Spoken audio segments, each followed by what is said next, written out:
Okay. Hi, everyone. So welcome to this edition of the BFSI webinar. We are very excited to have some of the greatest minds in the fintech and banking and in financial institutions with us today. And before we kind of get into the formal introductions with the panelists and, kind of chew on their brains and when the discussion actually starts, I would like to give you a quick introduction of Karix, what we are all about. I think pretty much everybody knows us as a mobile messaging company. We've recently been by Talna, which is basically a telco behemoth. They have global connectivity across different carriers. And we have been 20 years into into existence now, working largely with all top enterprise national accounts in India. Of course, being in the channels business, we process, we have the scale to process a vast number of communications going on, SMS, email, voice, of course now WhatsApp as well. And not to mention other social messaging interfaces that are like Facebook Messenger, Telegram, etc. We have, very serious customer success team. We have ISO certifications for our platforms. And basically what we, the ethos of our company is that we help enterprises connect their processes, their marketing campaigns, their retention campaigns through our platform. So at one end is your consumer, whether he's on digital or traditional channels. We help you with different use cases, to target them. So we work with a lot of enterprises, like I said, banking, insurance, of course, the FI is our financial space, is our core competency. And we'll see that as we kind of progress in the deep tech that we have, that we work with most of these enterprises on. Not to mention, a lot of other verticals as well. So these are some of the core, strengths that Karix possesses. Like I said, on the left, you can actually see all the channels. And then on the right, that's where the magic kind of happens, right? That's where we have really, gone deep into the enterprise space. And then that's where all these communication kind of originate. So we have a marketing automation platform, we have a business process engine as well, that actually powers a lot of digital communication with the customers.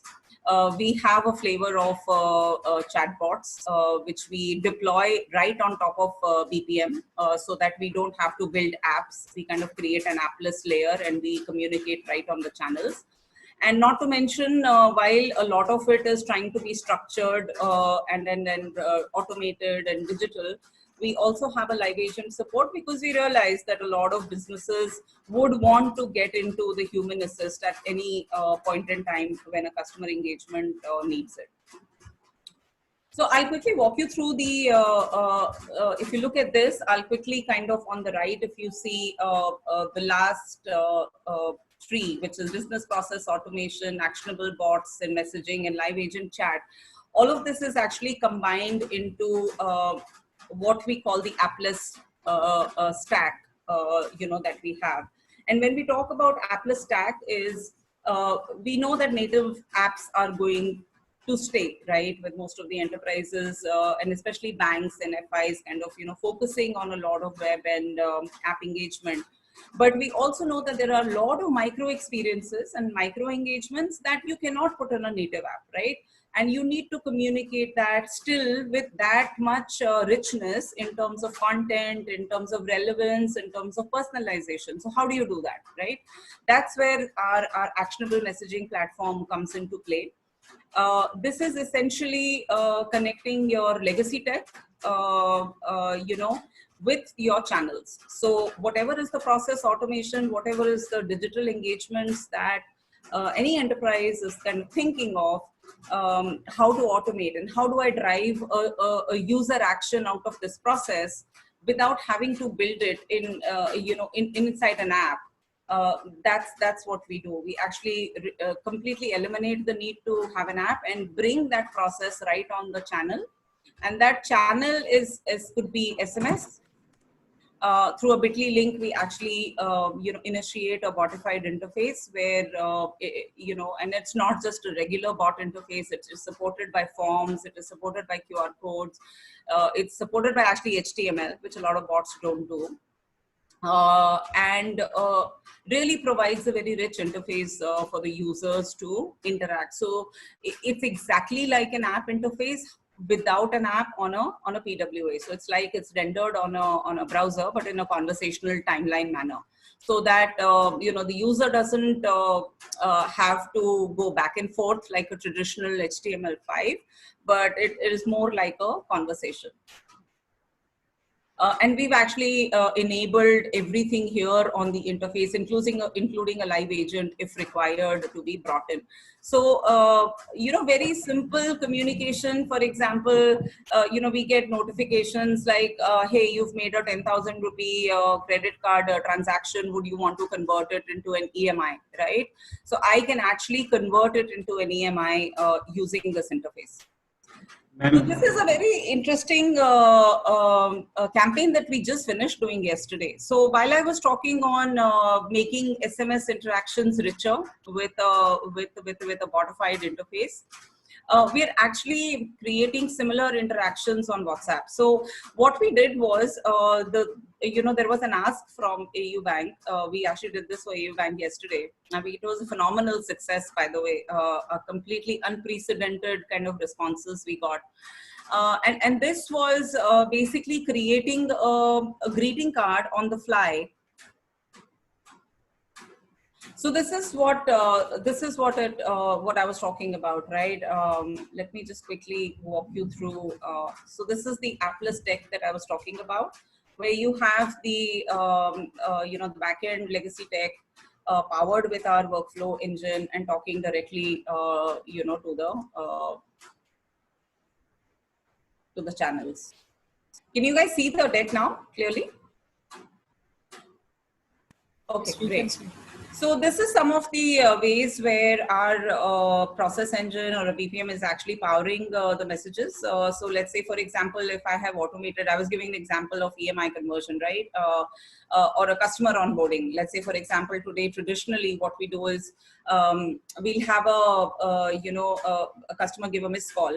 Right, and then that missed call will be sent with and followed by an SMS, and that SMS will take a person to a Play Store to download the app, right? And then the customer onboarding happens typically through the app. Now, what we're saying is we want to get rid of all that friction, and therefore just send an SMS with a Bitly link. The Bitly link actually will open up into this interface, which will then help the customer to do whatever he needs to do, whether it is a customer onboarding. We've actually opened, for AU Bank, we've opened bank accounts on WhatsApp. They now have a live process by which customer onboarding is happening. And that is happening right from the time a customer gives a missed call. He gets an SMS that opens up into the WhatsApp handle of AU Bank WhatsApp handle. And then the user gives his Aadhaar details, PAN details. We do the form fill through text in, text out. And then we actually have done validations with Aadhaar and everything, so that all the KYC is done on WhatsApp itself, and the account is open literally like in less than 3 minutes. So there's no need for an app, there's no need for a call center guy to keep continuously following up with the customer. So one of the features that we have of this Appless interface is rich cards. As you can see here, we can actually create dynamic data with rich cards. So one of the use cases I can think of is, let's say for a bank, is to show users their current account, charges, right? If they do not maintain their monthly or their quarterly balances. So this is something we can actually, send here. So we do all the data mapping in the backend, and we actually present it here. So So this was the campaign I was actually talking about. I'll kind of rush through some of the slides. Again, we created a very innovative way of customer engaging with their doctors. So the AU Bank, what they wanted to do was they wanted to send out a greeting card on Doctors' Day, which was yesterday.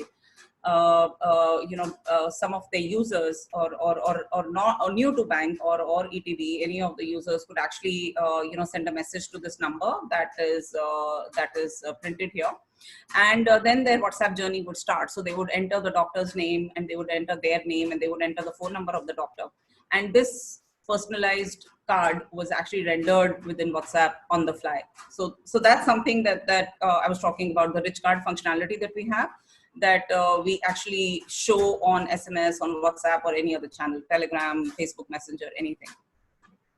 So this is very, very innovative way. I remember when AU Bank was talking to me, they said, how can we create a greeting card like that? In olden times, we used to go to egreetings.com and create, greeting cards which would be mailed out to you. So this is something, that we thought would be a great idea to kind of implement. And once this greeting card is created, so there are a lot of templates that we have actually uploaded in the backend. So there's a round robin, and the user can choose from the templates that he wants to create. So this was what I showed on earlier was on WhatsApp, and what you now see is the interface on SMS. Yes. On SMS. So which means that, let's say, for example, I want to give an option of multiple bill pays to a customer, right? So I have registered myself for a lot of bill payments with let's say my bank, and I don't use the bank, of course, to make those payments. Maybe I go to Paytm and pay them because I get cash back, right?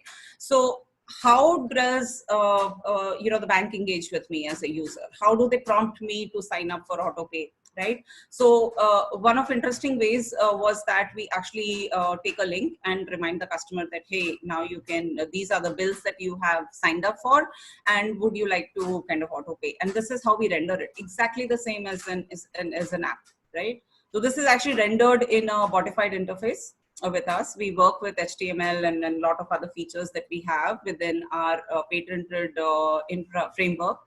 And this is how we render the user experience. This could actually be used for a lot of different use cases. For example, you want to cross-sell insurance, right? I was actually looking at Paytm's interface the other day, where they've aggregated all the insurance. And if I want to go and sign up for any of the general insurance for my car, they actually show me the names of the insurers and then the amount that I would pay. And I could exactly actually choose like this and then sign up.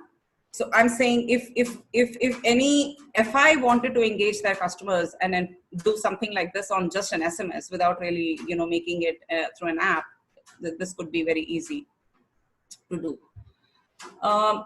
Another huge area that we've seen, actually we are completely, blasted by this request, is how do I take my IVR or my contact center, use cases and bring them on SMS and my website bot and my WhatsApp, right?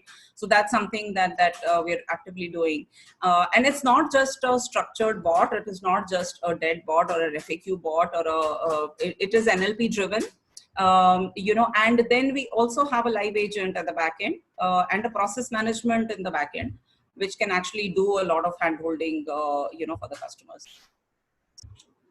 So this is just a quick glimpse before I move on as to how we structure it. Like I was saying, you have all the channels here on the left.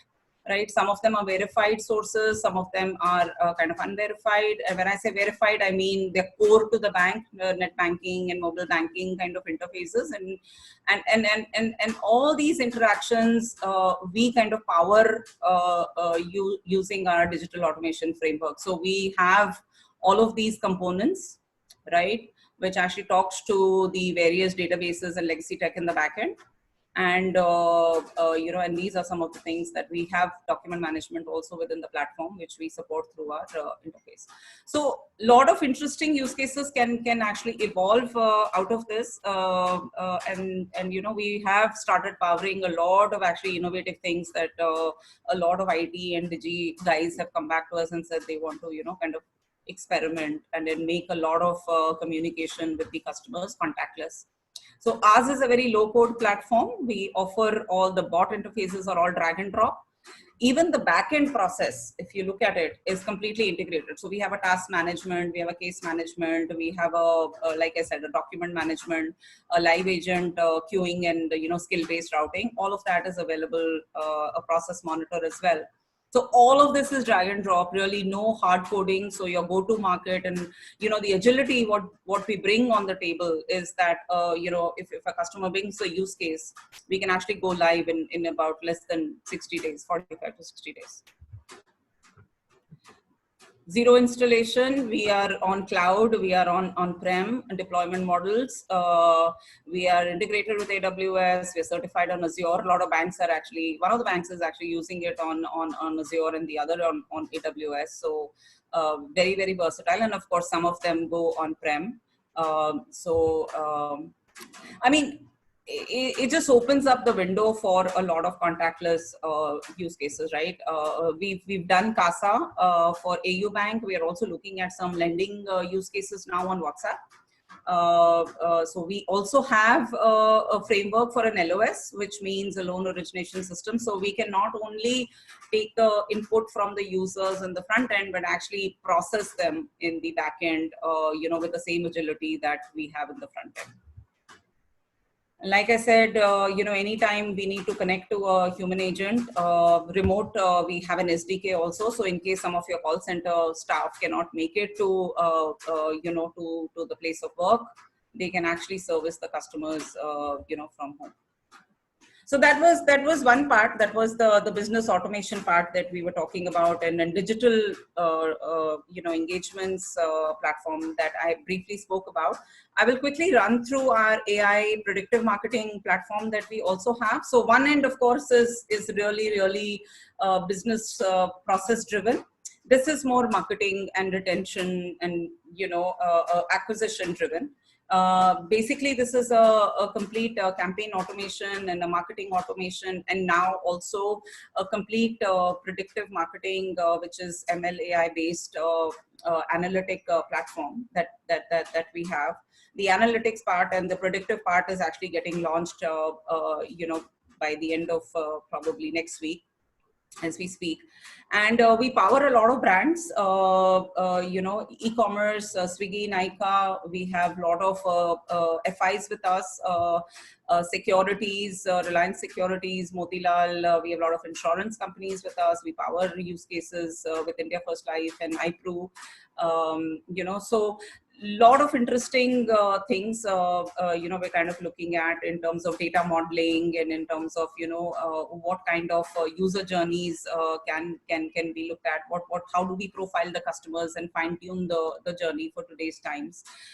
So the basic framework again remains the same. The ethos is same as the BPA, right, that I earlier spoke about.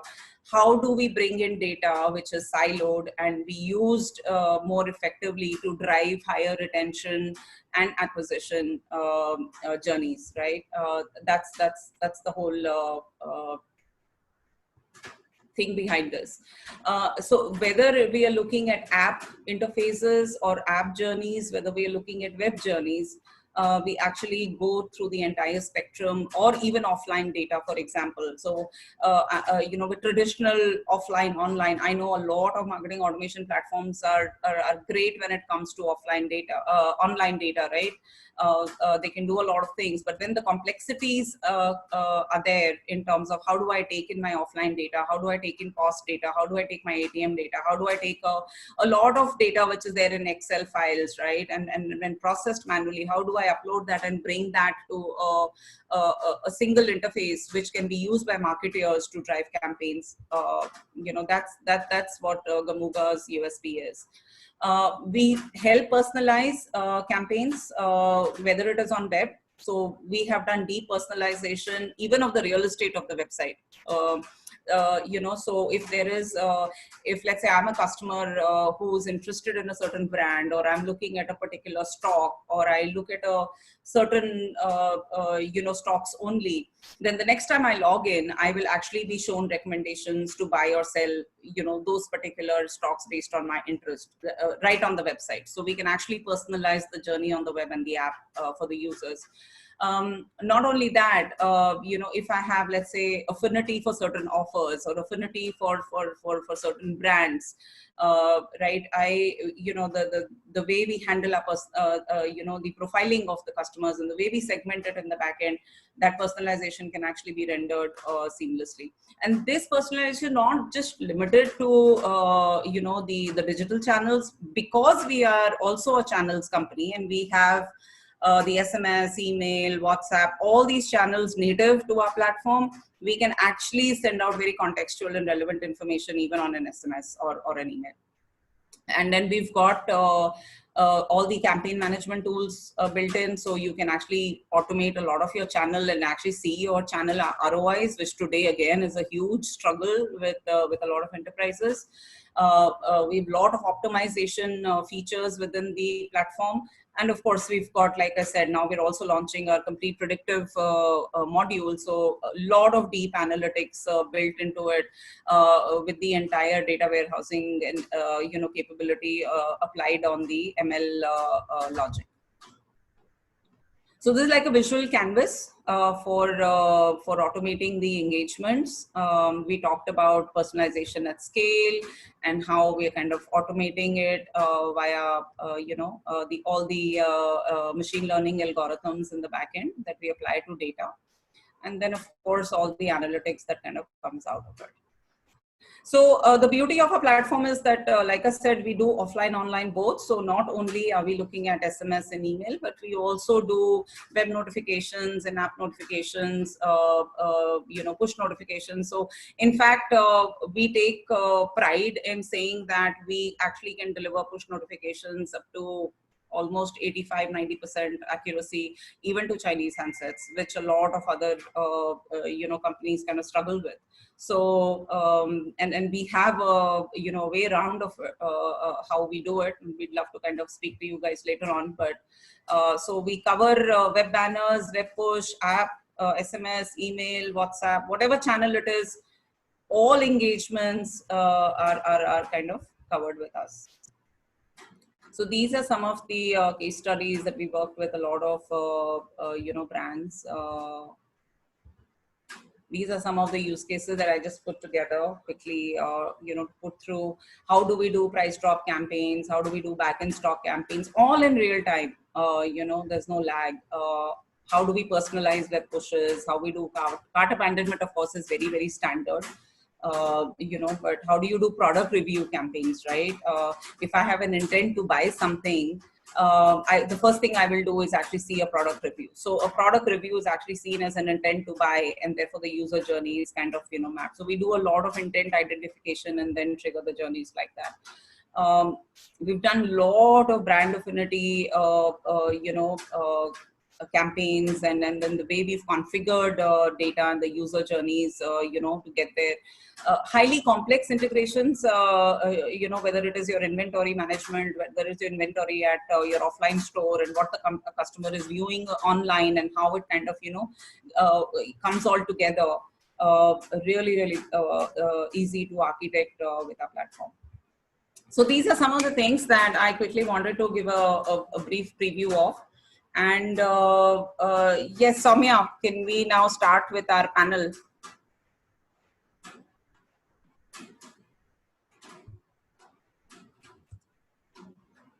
Soumya.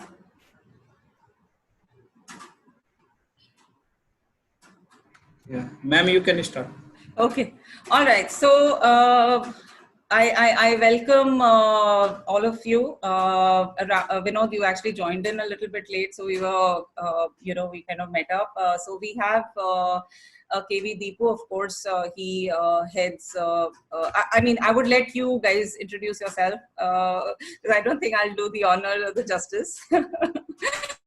So should I go ahead? yes. Should I go ahead, Sonia? Yes, please go ahead. Okay. Thank you, Sonia, and good afternoon, everyone. My name is Deepu, and I head operations and customer service at Bajaj Allianz General Insurance. Excited to talk to all of you for the next half an hour. Rahul. Yeah, hi, good afternoon, everyone. My name is Rahul Dayal. I am the CTO for Aditya Birla Sun Life AMC. Looking forward to this chat. Perfect.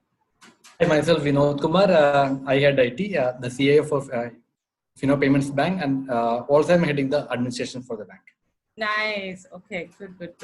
So, I mean, my brief was again to give you guys a kind of bring you to a comfort level that we are very much a tech player, right? A lot of people kind of dismiss that, okay, Carix, we know them as one of the biggest channel players, right? So, but I think to be on this panel and to kind of discuss with you the hardcore tech related questions, right? In terms of where customers are going, where businesses are going, right? What we see today panning out today is not just a health crisis, but a more economic crisis, right?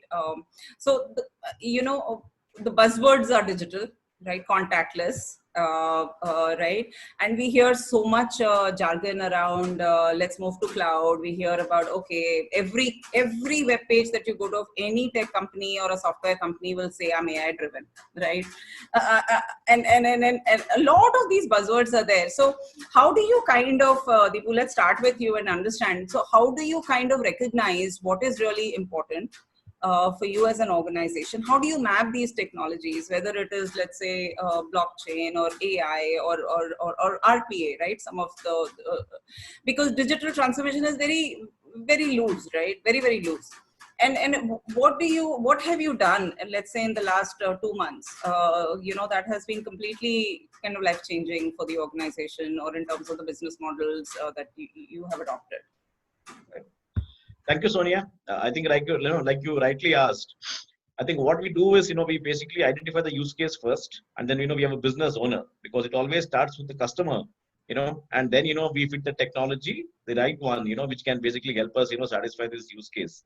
So I'll basically answer your query in 2 parts. To the point that you first made, in terms of buzzwords, right? Whether it's blockchain, whether it's AI, whether it's RPA, right? I mean, a lot of people, find them very fancy, and they'd like to force fit them, but I think that's the wrong approach. You always need to start with the customer, figure out which is the point of greatest friction, and then figure out what is the right use case. So I'll give you an example of how we deployed blockchain. If you look at travel insurance, and especially when you are on international flights, now if the flight gets delayed, typically firstly the customer is feeling very, very down. He's in the airport, he has to rebook his flight, arrange his appointments all over again, the destination. And at that time, telling him to, give us paperwork, proof of the passport, boarding pass, flight ticket, proof of delay, it just, adds to his frustration. So what we did, we basically leveraged blockchain, by which we get immutable proof that the flight is delayed. So the customer doesn't have to give us any paperwork. And what we also did was we revolutionized the entire process. Now the customer doesn't even need to notify us that is eligible for a claim, because we get to know that the flight is delayed, right? We just transfer the money to him even as he's sitting in the airport. So that's how we've been able to leverage technology to fundamentally change the value proposition and make a difference to the customer's life. So that's one way by which we leveraged state-of-the-art technology in the right area. Coming to your second question, Sonia, in terms of what we did in the last 2 months, especially during the lockdown. Now, if you look at what happened when the lockdown happened, call centers had to shut down virtually overnight, right? Because typical BCPs would have been about, if city A goes down, then city B comes up, right? But here, all cities were down. And then, we obviously had to find a way to service our customers. So what we did, we embarked on a massive communication blitzkrieg. And we basically told customers about all the digital servicing options available. They could approach us through WhatsApp, email is anywhere there. They could download our app and, use the app. They could also, leverage our chatbot. So we basically, brought all these digital assets to the fore, and extremely happy to let you know that in the last few weeks, not only have, customers, stuck to these digital assets, even now, with the lockdown being lifted, 80% of our servicing happens through these, digital assets. Apart from that, because as I said, the proof of the pudding lies in the eating. During this entire period, which is the last 3 months, our complaints and our grievances, they've come down by a whopping 90%. So that's proof, that customers not only found them easy to use, but actually, realised, usage of these tools. So that's the way, we have managed, state of the art technology, either in the last 3 years or in the last 3 months. So when you say grievances have come down, how are you mapping them? I mean, maybe the enough queries are not coming in. Is it? It's always a ratio. It's always a ratio. That's the right metric, Sonia. Grievances as a percentage of the way it's mapped in our industry is complaints as a percentage of your transactions. Well, that is the right metric. Right. So our ratio has come down by 90%. Oh, so it's wow. not that you're playing on absolute volume. Our ratio has come down by 90%. Very interesting. Thank you. Rahul, the question continues to you. Yeah. So yeah, I mean, on similar lines like Deepu's mentioned, we take up customer journeys and use cases, and then pick up the technology that we need to implement. Now, I think Deepu's already touched upon customer-facing technologies. Similarly, we've had to implement a lot of them. So we've implemented an AI-based chatbot, an email bot, which is AI-based, and it automatically replies to the customer. So I think 38% of all my email communication is auto-answered by this email bot. And we've seen very high 90% accuracy in that email bot. So we've implemented transactions on WhatsApp. So we're the first, in the industry, AMC industry, to actually implement customers to transact whether SIP or lump sum on WhatsApp itself. And we firmly believe that, we need to give the choice to the customer. There's no point in forcing a customer to use a particular digital channel. So, right. Saying that, oh, no, you have to use our mobile app or you have to use our website. I think if you don't do that, customers tend to move out. Yeah, so you have to take your services to the customer, correct, not where, yeah. where you are, right? Correct. So from that perspective, we are enabling a lot of channels. Recently, we've launched even, servicing on Google Assistant. So you can just directly speak to the devices, and Android comes by default. So that's a huge base that we've reached out to. So those kind of things. But besides this, we're doing a lot of internal, implementations as well. So with this current pandemic scenario, I think reaching customers is getting more difficult. For even our RMs or our partners and so on. And even if our RMs are willing to actually go and meet customers, perhaps the customers don't want to meet in this situation. So they want to kind of be very watchful. So we are looking at implementing virtual RMs or a virtual kind of branch situation where, the RMs can directly talk to the distributors or directly talk to the customers and get transactions done. We're looking at implementing things like co-browsing. One of the things that we've implemented recently is an intelligent smart link. So, like for mutual funds, you have a lot of IFAs, distributors who meet customers, help them fill forms and all those kind of processes, because customers at times are not used to that entire process. What we've done is enabled a digital smart link. So, the distributor or the IFA can simply send a pre-filled smart link to the customer. The customer just needs to verify everything and then finally decide to make a payment. So that has, brought in a lot of traction. So these are the kind of things that we are currently implementing, and we've seen a lot of traction around all of this. So in this whole COVID situation, I think we've been able to move 90%, 97% is the exact number of all our transactions to digital in the last 2-3 months. That's how it's been. So what are the challenges? So, while it's great to kind of look at, okay, these were the implementations, but I'm sure you guys have worked round the clock because, Certainly, I think it came, so we were already having a lot of digital assets in terms of mobile apps, website and WhatsApp and so on. But I think customers and IFAs were very comfortable with the branch model, right? Because you walk into a branch or you speak to somebody, and they were very comfortable with that.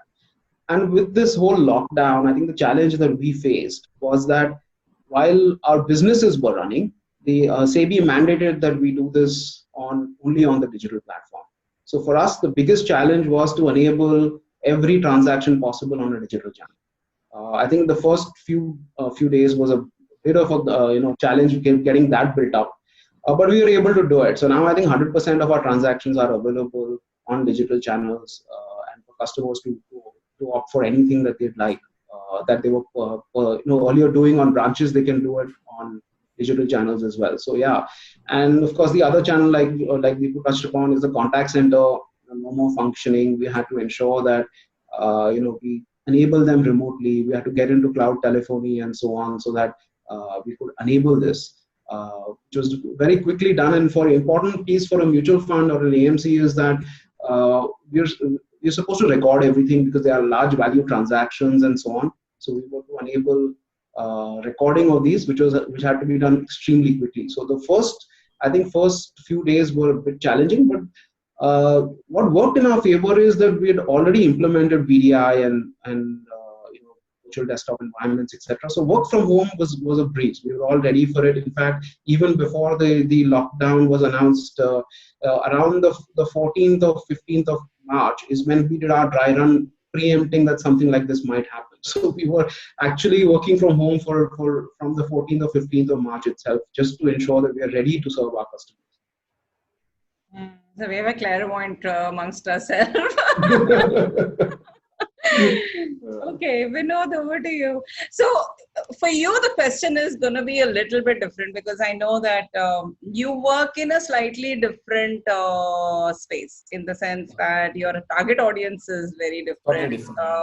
Your customer base is very different. So we would want to kind of understand your challenges are different, right? So give us a little bit of a download of that, because I know a lot of fintechs in your space are really, really struggling at this time. Yeah, first of all, thank you, Sonia, Deepu, and Rahul. I think scenario has been almost similar for everyone, but what makes a difference on a payments bank, especially Fino Payments Bank being Fino started a fintech company, and a lot of technology advantage actually we have while we started the Fino Payments Bank itself. And if you look at the kind of operations what Fino is having, prior to COVID also, we were almost fully digital from a sales point of view, sales of the field staff point of view. So we didn't face that much challenge when actually suddenly the COVID scenario also came, because they were already on the mobile, on completely on digital, the transactions and onboarding other activities were going on. And more to that, it was become very critical for the banks to ensure that at that point of time, the availability of the complete resource, be it human resource or the digital systems resourcing for the banking purpose, because people are fully dependent on the banking at that point of time. The money should, whatever money is from the government, that should reach to the nook and corner of the country, and the disbursement should happen on time, and the people should be able to use that money effectively and when they want actually, or wherever they want, they should be able to actually use that money. So that is very critical for us to one from a banking perspective, second from a more of social responsibility perspective. So that field is actually taking care prior to COVID also, but we actually added some of the functionalities or securities that can be added to ensure that it can actually go more deeper into the system and deeper level of usage that can happen in the system. More of the you do have a lot of offline presence as well, right? In terms of smaller branches and outlets where people come, right? Yes, we have small branches. The branches we will say the branches are not that active, but we have about 200,000 merchants who are active across India. Got it. Yes, we do most of our business through the merchants. So enabling branches was there, but it was actually more challenges on actually ensuring that the merchants are also coming to that curve, and they are understanding the digital technology at that point of time and supporting the system, so that the entire transaction end-to-end activities has been taken care on time and real time, so that the people are actually benefiting out of it. So looking at the kind of operations what we have actually a certain percentage of honest transaction, and more than that actually we have offers transaction as well.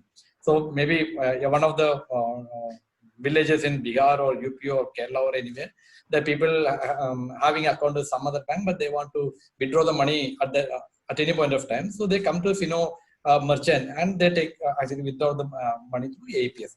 So that has been, so we are seeing a lot of growth in the APS transaction at that point of time, more of offers than honest. So enabling all those things and ensuring the 24/7 availability was very critical for us at that point of time. The team was actually working 24/7 to ensure that the availability is there for any customer who is walking to our merchants or to the branches. So that is one part of it. Second part is actually the corporate environment. I'll say the back office. Being a very highly regulated entity from the RBI side, it was very critical that even if the people are at the work from home scenario, the entire chain of operation is available. This is very critical for us, more critical actually to have the reconciliation systems working, the central operation system working from home, the data security to be ensured, all the RBI guidelines to be ensured. Same time, when the PCI DSS regulatory also actually coming in place to meet up all those requirements and ensure the continuity. And that was actually a bit of challenge. But however, what we had done that by the time the China was actually getting logged, so we also anticipated, like Mr. Rahul said, we also anticipated something may come to India also, because naturally as the international so we will also get impacted. So we started a lot of things from our end. One, from acquiring devices that are required, and some of the plannings, how this can be done in case if our office itself we need to shut down. So we actually, the difference, I would say that we found that one BCP location and second BCP location. Then we realized the one BCP and second BCP may not help at that point of time. We'll have to, if the scenario is coming to shut down the entire 3 locations, how do we survive? How we can actually support the customers? Yeah. We discussed and we put a lot of data controls and security controls in place quickly. And we have done a trial run also, actually, for that matter. And the moment the March end shutdown is announced, immediately we could actually be in action. And not even single minute, actually, we lost the activity, or the complete operation was actually up and running. To add, actually, it was very critical for us, like Mr. Deepu and Rahul mentioned. The customer care was very critical for us, because in this scenario, customers will be panic and they need someone to handle them, how to support all the entire piece.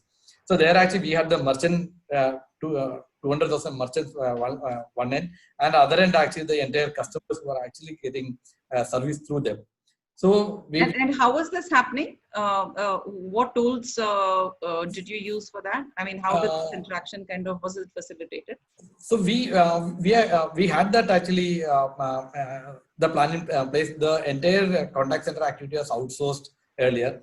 So what you have done with the technological changes been done, and we anticipated that maybe in some time the outsourced contact center may not be able to support us fully, because there's a scenario, the people, the internal people and outsourced people, there's a difference at any point. Yeah. Also planned that we prepared our internal people also to take the customer care support and work from home, and to get the calls and the accessibility of the data to their mobile and the data, actually data got been actually given all the people to access the data, etc. The challenges are multiple, actually. People coming from various locations, some of them may not have the internet accessibility, some of them may not have mobile accessibility. So, how to identify those people who are having Jio, maybe some area, Airtel, maybe some place, Vodafone, maybe some place. So, we have to actually, the logistics been very, very critical point in time. We managed all those things in advance, and the day lockdown happened, the distribution happened, and all the people are actually started taking the entire customer support from home. The entire central operations that was actually happening from home, so that no impact on any of the operation happened. The others are very easy, because IT anyway work from remotely most of the cases. The patches and the normal deployment actually going normally in the night. So people are very conversed with actually doing the IT deployment and IT management remotely. That was not major challenge. Major challenge was primarily the other side, the compliance part of regulatory requirements, and ensuring that all the people, everything is available with the people at any point of time. Yeah, trust is a big factor, right? They don't want to engage digitally. At least your audience, they like a face-to-face or like to talk to someone who's, who they've been dealing with for so long. Absolutely. Right? And one more point actually I need to mention at this point of time is a lot of changes happened the way regulators looking at this. I was about to say that, yes. Because initially maybe prior to COVID, if we ask any of the regulator taking this data to home and working, they would say no. When this started, they are calling up and asking, are the people from home and everything's up and running? So there's a change happen, this is going to help the entire way, especially the financial segment is going to work. Something which was not possible, something which was actually said not to be done, and now it is actually turning that, okay, why not do like this? So that the digital, even though the digitally we were ready, the processes and the controls were not process to take outside the compound. Now that is going to get reviewed. A lot of, I will say, support will be coming from this regulators to enable this. That will impact, one, from an availability perspective, second, cost saving perspective from an organization perspective. We know that all the BFSI segments are bleeding from the costing. So that will help a lot to people to move towards next level. Great. Okay. Very, very useful. So having understood that, okay, this is how we got ready for the battle, right? And then now there are some things that have been put into place. There are some budgets, major budgets and mindset shifts that have happened in the last 2-3 months, correct? So where do you see now the next, let's say 6-8 months, or the rest of the financial year? Where is the focus of the budgets going to be on where is the spend going to be? How do you manage your data, your customer profiles? Because everything has changed, right? It's not just tech. Even consumers, right? You know, their spending habits, their capacity to spend, you know, has changed. So how is all of that going to kind of create and who you target now for acquisition? How do you profile them for retention? What do you cross-sell and upsell to them? What products? So how is this data management and data orchestration, you know, going to happen in you know, so what's your take on that, Deepu? Good question, Sonia. So essentially, you know, coming to the, you know, you asked the question in multiple parts. So coming to the first part, you know, which is around where do the budgets go, right? I was reading a very interesting, you know, Gartner study, which basically said that before the pandemic, you know, a lot of people had basically forecasted for the year saying, you know, we'll allocate so much of budget to transformation and so much to innovation. Here comes the pandemic and there's a complete reset. The budget has been reallocated. We need to make sure that there are enough people having laptops. You know, the software is, you know, enabled for working from home. You know, we need to ensure that people have adequate bandwidth, you know, and they need to have the, you know, computing peripherals, you know, to make sure they can carry out all activities from home.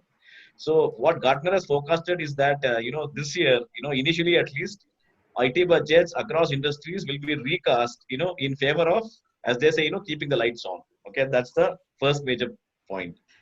Then coming to your query around, you know, what's going to happen in the next 8 months. So one thing, Sonia, which, you know, we all have seen is that right now, for example, we can't travel, right? And a lot of business, because ultimately we all have to be revenue focused, right? Revenue is what drives everything, right? Now, how do you get revenue if you're not able to go out and meet your customers, right? Because you can't travel. And a lot of business is typically relationship driven, you know, it's face to face driven.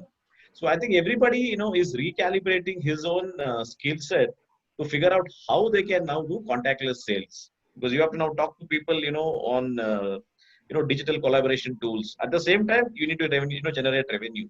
So I think there's an entire effort going on, you know, across industries and across the globe in terms of, you know, how to leverage contactless sales, you know, in the new normal.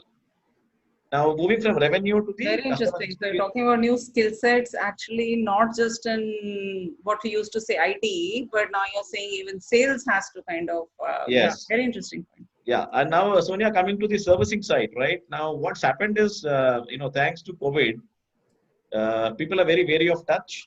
You have seen all the WhatsApp jokes around people not wanting to even, you know, touch the elevator buttons, right? So what happens then, right? So if you look at it from a customer experience perspective, you know, touchless UI is the new frontier. Everybody is, you know, trying to focus on ways by which, you know, they can service customers, but not through touch. So which is why, you know, we think voice, for example, you know, will play a big role, right? So for instance, you know, what we did, you know, when Alexa and Google Assistant were launched, you know, in India some years back, of course, before the pandemic, we were among the first ones to integrate with them. So, you know, you could basically use Alexa and get your, you know, basic services, you know, from us. So increasingly now, you know, we are seeing that, for example, even when customers walk into branches, right, our own branches are open. When customers walk in, everybody wants to leverage a QR code. They want to use the app. You know, they want to basically use WhatsApp, right? It's digital, you know, in the sense that even if people are walking into branches, right, but they're leveraging touchless modes. So I think, you know, touchless UI and voice, are going to be the two new frontiers from a customer experience point of view. So these are the three areas, in which, these are three ways in which I see, businesses going forward. IT budgets, getting recast in favor of keeping lights on. From a revenue perspective, contactless sales, and from an experience and cost perspective, touchless UI and voice. I think I totally agree with you. I mean, that's the way things are going to go. Just one more piece I'd like to add there is an added focus on security, and especially in BFSI, because Right. so far BFSI has always been focused on data remain centrally, or keep control centrally, no access outside. So all the tools, solutions, etc., that have been implemented are all implemented around containing this within office premises or within controlled areas and so on. But now we have people working from outside; they're working from home, and perhaps why home, working from anywhere. So with that, I mean, it's a lot of times it's on open networks. There is no control on the antiviruses, etc., which are implemented at that end. So from that perspective, I think the current security landscape will need to change. They will, our implementations so far are on-prem. They are not geared up for a remote work from home environment. So we'll have to look at a lot of new security kind of implementations that will protect data and bring in security for people working from home. Completely agree with you, Rahul. Absolutely agree with you. I think, clearly that's, one thing which is going to be a permanent feature of, of the new normal. Correct. Plus, the other things that people are looking for, or even we are evaluating, is whether we can do BYOD, let people bring in their own devices, Right. rather than give them specific laptops, because now everybody's remote. It's difficult to support, with somebody's laptop issues and so on. So if you, permit them to use their own devices, it just becomes a lot more seamless and becomes more comfortable for the user as well to be able to log in. That's right. Vinod. So to add that, actually, maybe earlier my role was CISO in one or two organizations. Actually, of actually how the security posts of the organizations are. So one of the interesting thing actually you can see at the security space is maybe no, even today, but in the past actually the hackers or who are actually want to misuse the entire security system, they concentrated more on the data center level, because it was they know that actually they can go to the data center and do a lot of things. But they also know that a lot of controls are put in place. Now this scenario came up. Now they know that the endpoints are going to be more weaker, and because I'm not sure how many people would have put what level of security at the endpoint. So they started actually concentrating more on the endpoint, and from that endpoint actually get into the data center, which is going to be much easier than actually directly penetrating to the data center. So a lot of actually the groups where I'm a part of the CISO, we can see that actually the endpoint becoming weaker, and hackers are actually started concentrating more on the weaker side of the endpoint. So that is going to be another area where the cost is going to coming, and exactly like what Deepan Rahul said, the change happened there. The budget is actually going to change. A lot of stress will be given to the security to ensure that the endpoints are also secured as much strict way it has been adhered for a data center as well. So that platform change will happen immediately. Actually, rather immediately started. Almost all the BFSI segment, they started the more than antivirus. They started putting all the forensic tools and the HIPS or other things also at the endpoint to ensure that even if somebody is actually getting impacted, or somebody actually there's an attempt to impact any of the endpoint devices, there the alerts are actually coming to SOC, and especially the SOC and the SIEM is going to be more critical for any of the organization. And I think I'll leave it there. The security posture asset is going to be changing. Great. Okay. I think I'm getting a ping that there are a lot of, I had a lot of questions actually. Very interesting discussion, because I wanted to get more into data and actually use a kind of thing, your pointers to get more into now profiling of customer data that you have, and how is that going to change? Because it's not about security measures that you take to protect, of course, customer data, but also how do you use the profiles of existing customers to adapt to the new offerings that you're going to kind of, create. So I don't think I have time for that right now. I think I'm already getting pings here that they've opened the panel for audience questions. So, Deepu, you talked about blockchain, I think, initially. Right. And so there is a question for you which says, and this is from Ajay Kantruya, and he's asking, what role will blockchain play in banking and finance vis-a-vis consumer?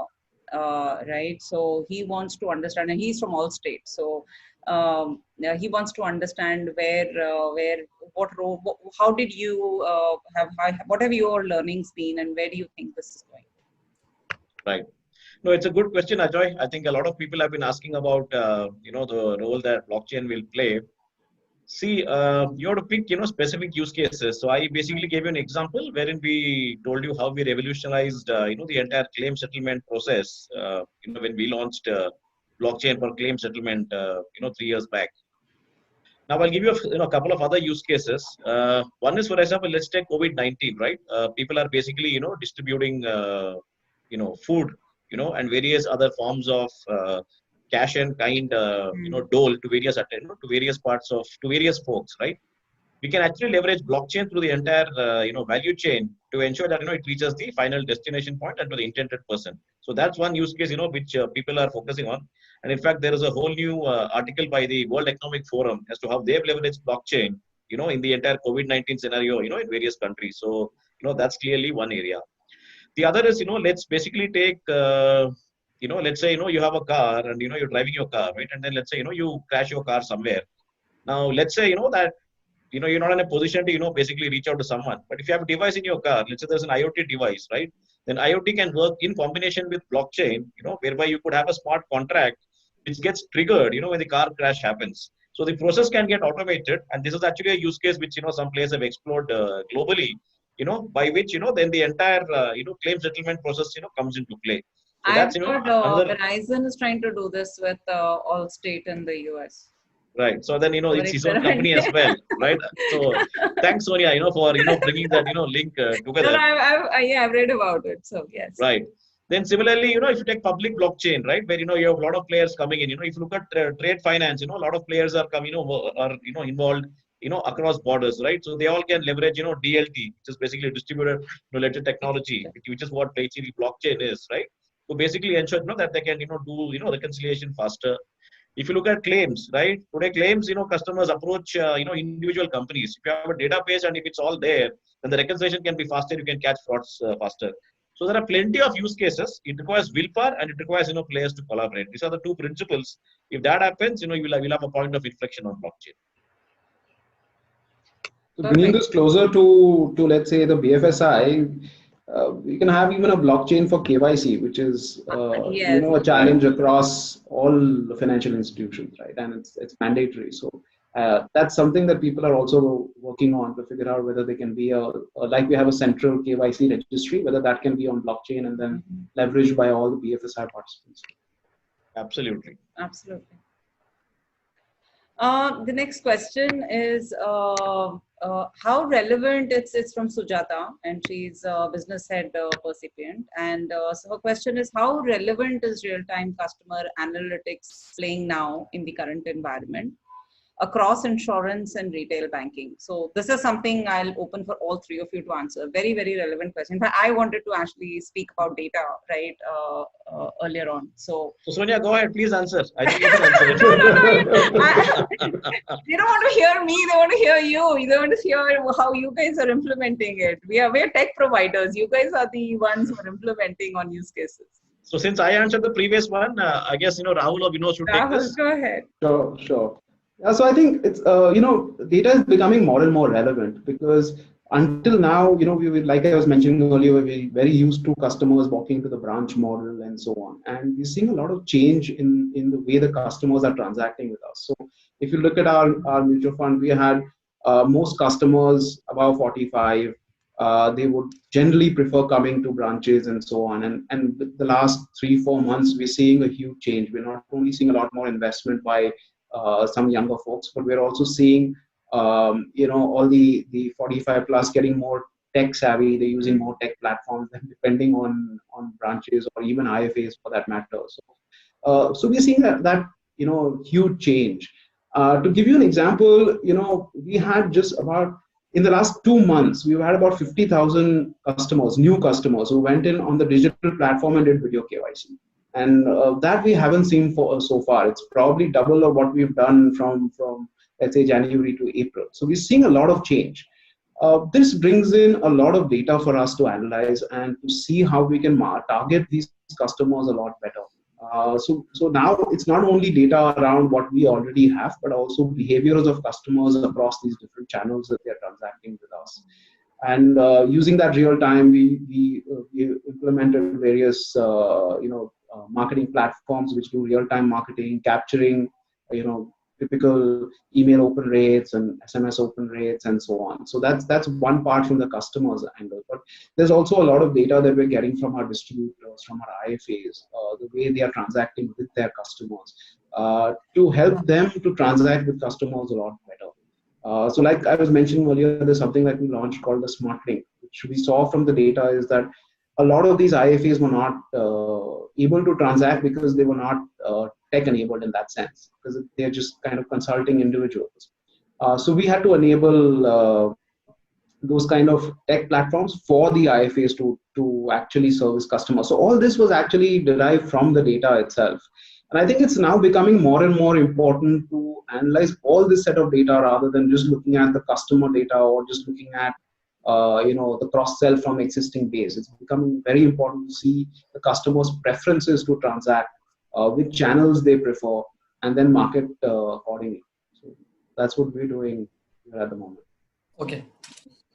So let me add more retail banking side of it. So the retail banking, especially the entire banking, can work now only with the data. So it's actually real-time data is actually playing a lot of role in the entire business model. It is actually the core for running the business and to understand the sales, the customer behavior, for us more of the merchant behavior. How do they transact? What kind of transaction they do, and the predictability of each and every merchant is actually coming from data. So we know every day. We know from where what kind of transaction going to be the savior for that day. What kind of transactions are they coming on a daily basis? If there are 5 or 6 applications which are type of transaction a merchant can do, what kind of transaction he does, and this also changes from geography to geography.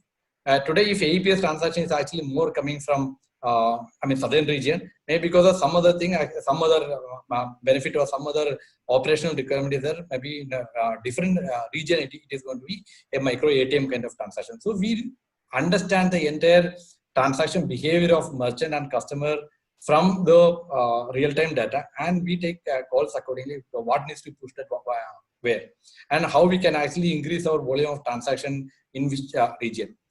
To add on to this, actually this is a very high level. So we implemented even the lat-long application behind the geographies, and we also know from which city is having what number of merchants, what is the population there, what kind of transaction happening there.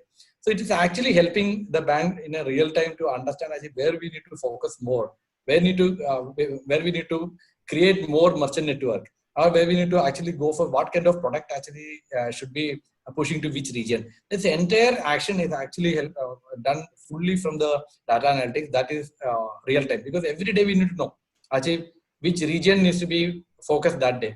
If it is Andhra is actually giving some kind of benefit to the people that day. What was that actually the previous day or previous historical data is actually lying there? How we can actually make maximum benefit out of it.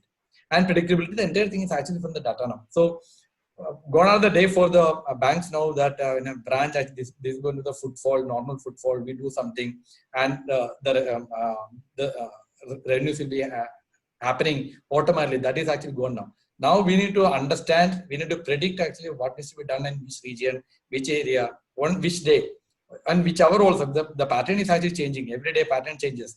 Sometimes some of the regions we see that people coming at 4:30, 5 o'clock to withdraw the money. Some area, the entire thing is actually changing. They start only at 7 o'clock. So we need to actually position the entire organization structure accordingly to ensure that the reachability is across, and we are able to tap the maximum available resources in terms of, if I'm saying, the transaction resources for the bank. So you're basically not only profiling the customers, you're saying you're also profiling the merchants so that they can upsell and cross-sell better. And so Yes, merchants we are doing from a geography base. We actually profile the geography up to a village. We know the states. From the state we go to district from taluka. From taluka we go to a village, and from each and every village actually we profile, and we have merchant density accordingly. So even for example, if in Bihar one village of 1 lakh population, I may have some 10 merchant, but maybe same population, same density of population, Kerala, maybe a different number of merchants because the transaction level and the transaction types are different also. Some area maybe it is only cash withdrawal. For example, in Bihar it may be cash withdrawal where the people are there, but maybe in Kerala it is actually more of migrant laborers there. They send the money, so there are actually deposit is happening. So these patterns are needs to be studied geographically. The type, the profile of the people who are accounting, doing banking with us, and then propose the kind of operational business requirement to the merchants and the distributors. got it, understood. And we also engage in now maybe the video KYC is coming, as Mr. Debu mentioned, the untouched without touch Contactless. contactless Contactless is transaction, how that can be done. And rather than actually somebody is actually the RM or somebody is actually going and taking the KYC of the resource, why not actually letting use his own device, his own mobile or his own tab, and we real time open the account at the backend. So there are so many innovative, I will not say innovative as today's world, but a lot of transactional changes or transformation is happening there in that entire individually from a digital point of view. Perfect. Okay. One last question. I think before we kind of wrap up quickly. So this is what choice of channels or mix of channels have worked for your domain, or do you see customers, kind of changing their preferences? I know, Deepu, you mentioned that a lot of people have kind of gone digital. They've adopted it very well, right? Right. So just give us a bit of, you've seen pure play digital now come into play and it's here to stay. And then, where does that leave traditional channels? Sure. So Sonia, if you look at, the situation I spoke about, where call centers shut down and then, we had to overnight migrate customers to digital channels. We gave them a plethora of options. I think through the conversation, we also touched upon the fact that, customers need to have a choice. So as I said, customers could, of course, continue to contact us via email. Customers could contact us via WhatsApp, because WhatsApp is something which is very big in India, right? India is one of the biggest markets for WhatsApp worldwide. We're very conversant, with WhatsApp, and therefore it becomes a very convenient medium for customers. The app as well, we had a lot of customers, downloading our app because all transactions were enabled on our app, and also our bot. So it was a combination of email, bot, WhatsApp, app, and also our website. I just missed mentioning a website as well. So these were, 5, primary, mediums where, customers, availed of our servicing. And as I said, even now, 80% of servicing happens through digital channels. Now, there are 2 points here. One is, what has been the change in the choice of channels. Now, when this happened, we ourselves were wondering, whether it is driven by COVID-19 or is it here to stay? So we said, why don't we actually go and ask our customers? So we asked our customers, we did a survey, and 80% of our customers came back and told us, that they'd like to continue getting service through digital channels. So I think that is, from the horse's mouth, which is basically, a very clear indication, that, this choice of channels, is here to stay. The other aspect is, as we evolve, right, and as they not only one company or one industry, I think as all industries start to move everything to the app, and everything to the bot, and everything to WhatsApp, right? I think it will become a self-generating momentum, and over a period of time, you will actually see that these channels are here to stay. At the same time, We should also not forget that when a lot of customers come to you for servicing, they also need empathy. And that's a core human skill which cannot be automated. I was about to ask, where do you plug in sentiment to that? Yes. So so there will be a component of human interaction which will always continue. Now human interaction can be in two ways. One of course is the classic call center, which is as direct as it gets. The other is even in automation, you could have assisted automation, right? You could have the bot replying, but maybe there's a human being at the back end. You could have, of course, in emails, like how Rahul said, 38% of his email servicing is automated, but the rest is basically, replied to by human beings. So whether it is assisted automation or direct human interface, right? Empathy will also have a role to play going forward. So it's going to be a combination of empathy and digital service. Sure. Rahul. Yeah, so like I touched upon before, I think that the choice needs to be with the first company. Sorry, yeah. So it's a digital first company. First company. So I think the choice needs to be with the customer, right? If we enforce them to use a particular digital channel, or for that matter, even physical channel, we tend to have customers moving away, drifting away. They like to do stuff in their comfort zone, like any of us would. So we've seen a lot of move to digital because of COVID. There's no doubt about it. Like 97% digital. I think as we go along, we will see some of it come back to physical, because mutual funds is predominantly through IFAs and distribution channels, and people need that guidance, consulting, guidance, before they're able to invest. So I personally, I see some of it moving back, but I don't think it'll go back to the levels that it was before. So I don't think it will be down to, let's say, a 40-50%. I think it will remain in the 75%, 80% odd range. But yeah, I think the most used platforms at the moment are our website. It still remains very prevalent, and the mobile app. We're seeing a lot more transactions happening on our WhatsApp platform as well. We're seeing a lot more traction happening there. But I think as we go along, we will see more and more people coming on to these digital channels, and moving away from coming to branches, like like we were alluding upon before.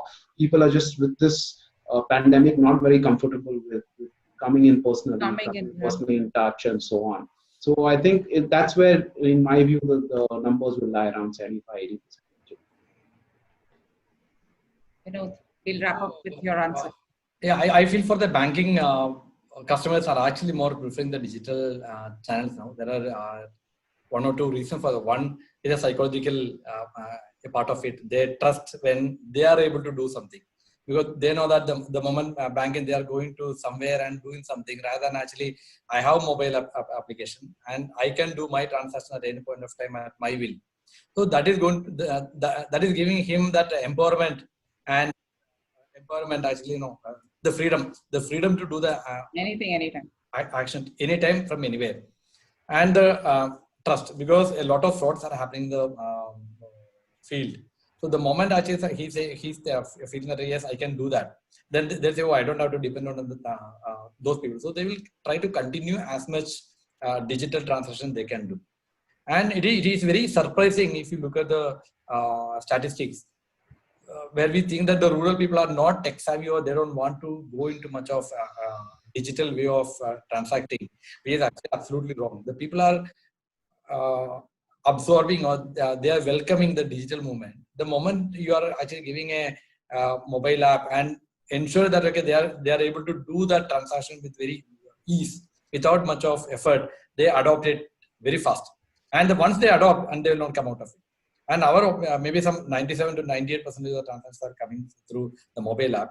And I'm sure that almost everybody accepted, and they do their transaction themselves. They don't prefer to go to any branch or merchant for any of their banking purpose. I think this scenario is totally changing. I'll say more than urban. I'm taking the rural examples. So this brings me to the questions. When you say mobile app, is it actually multilingual? I mean, how does the menu kind of, it cannot be English and Hindi all the time? So we have multilingual, because as of now we have given English and Hindi. That is one of the requirements from the regulators also, that not only the application, but the even the alerts also should go to. That is easy to do, but so we have that, and depending on the number of customers using the application, we will be expanding the language to other regions as well. Okay. So you don't see voice really playing a large part, because we traditionally have seen that people in like tier 3, tier 4 kind of semi-rural urban setups, because of the feature phones that they have, or nowadays of course Jio has come with an FB Lite and WhatsApp Lite, right? So at the most they'll have that, but they don't have space to download apps, right? They download Facebook and WhatsApp and they're done on the phone. So I'm kind of wondering, where does that kind of leave the other audience? So the voice will actually come up someday, but the only thing is that the challenges what we have from an Indian geography perspective and from the language, various languages and the kind of Correct. So that is actually taking a lot of tough situation for organizations or especially the banking environment to actually deploy the voice. But I think we grown up from what it was there maybe 10 years back, how the voice accessibility was there. I'll say the failure percentage actually decreased. And when it is actually coming to maybe 60 to 70% of the transaction can be done, or the authentication can be done through a voice, I think people start adapting. So if you look at maybe 15 years back, IVR was not accepted as a channel for doing any transaction. Correct. We used to do that only for balance inquiry and leave it. Nobody was actually trusting IVR because they never trusted a machine. Then internet banking came, the same thing. People were not ready to use the internet banking. Then the mobile. Now, the moment voice is also coming, there will be resistance. Not because of technological problem, but from a practical perspective, the failure rate will be much higher till the time that is optimized to a level. Once it is done, the voice also will be accepted. The face recognition will get accepted. Now the fingerprint is accepted. So APS, the 90% of transaction is happening through APS. Right. So fingerprint is accepted. So gradually the face recognition voice also will go through. Awesome. Great. So I think we've had a really great session. At least I've learned a lot. I know the audience is kind of, I've got a lot of personal messages here, thanking all of you guys for your deep insights. And any last word, any thoughts that you want to leave the audience with before we wind up? Rahul, Deepu, anything? I guess the only point I wanted to say was, that there were a lot of, very interesting questions, from the audience. And, we obviously could not answer all of them, due to paucity of time. But, we will send them off to you so that you can actually respond to them. Yeah. So I just wanted to say that, when you see such a high caliber of questions, then, as a panelist, you feel good because it means the audience was engaged. Thank you so much. Thank you so much indeed. Rahul, Vinod, anything else? Yeah, I think there was a great interaction. I think good exchange of ideas as well. And like Deepu mentioned, great questions. Happy to answer them later when they come up. But yeah, thanks for the opportunity. Great. Thank you so much for your time, guys. This was a wonderful session, and we'll continue to engage more with you guys as we kind of, move in further into the post-COVID times. Phase 2. So thank you very much. Thanks once again. And Soumya, I'm kind of logging off, and I let the panelists also go. Thanks once again. It's a little bit extended, but yeah, very, very interesting conversation. Thank you. And thank you, Sonia, for moderator. Thanks, guys. Bye.